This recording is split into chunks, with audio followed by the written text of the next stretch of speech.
ربنا آتنا في الدنيا حسنة وفي الآخرة حسنة وقنا عذاب النار.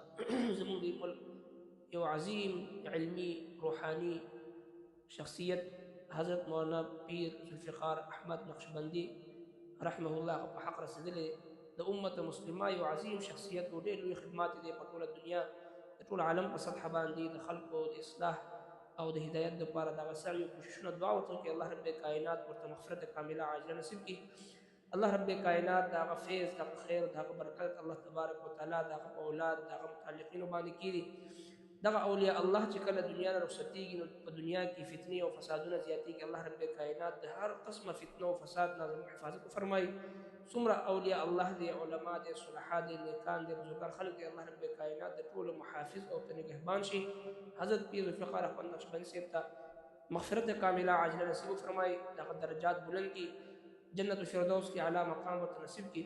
وصلی الله تعالی علی خیر خلقه محمد وآله واصحابه.